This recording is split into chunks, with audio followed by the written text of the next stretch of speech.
নারী চিকিৎসককে ধর্ষণ ও হত্যা করায় উত্তাল ভারতের রাজপথ, যা নিয়ে এবার মুখ খুললেন এপার বাংলার জনপ্রিয় নায়িকা পূজা চেরি। কড়া ভাষায় জবাব দিলেন মমতা ব্যানার্জিকে। বিস্তারিত সম্পূর্ণ জানতে হলে ভিডিওটি না টেনে দেখতে থাকুন শেষ পর্যন্ত। কলকাতায় নারী চিকিৎসককে ধর্ষণ ও হত্যার ঘটনায় ক্রমান্বয়ে উত্তাল হয়ে উঠেছে ভারতের রাজপথ।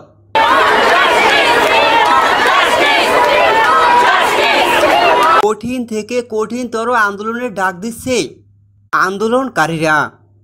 তাদের জনরোষের মুখে নাজেহাল অবস্থা মমতা ব্যানার্জির সরকার। বিপাকে পড়ে গেছেন তিনি। নারী চিকিৎসককে হত্যার সুষ্ঠু বিচার না পাওয়ায় এক দফার ডাক দিয়েছেন জনগণ। মমতা ব্যানার্জিকে হাঁটাতে এক হওয়ার ডাক দেন জনগণ।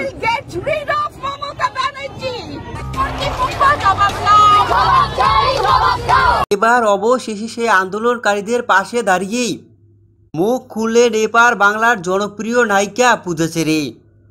অনাতি বিলম্বে আসল অপরাধীকে ধরে শাস্তি দেওয়ার দাবি জানান, নয়তো কোনোভাবেই আন্দোলন রোধ করা সম্ভব নয়। সে হোক ডোনাল্ড ট্রাম্প বা হোক সে প্রধানমন্ত্রী বা মুখ্যমন্ত্রী, কেউই পার পাবে না আন্দোলনকারীদের হত্যা করে এড়িয়ে যেতে।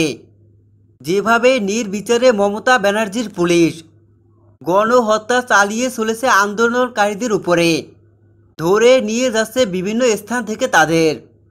এভাবেই মিডিয়ার সামনে কড়া ভাষায় মমতা ব্যানার্জির উপরে চড়াও হয় পূজা চেরি।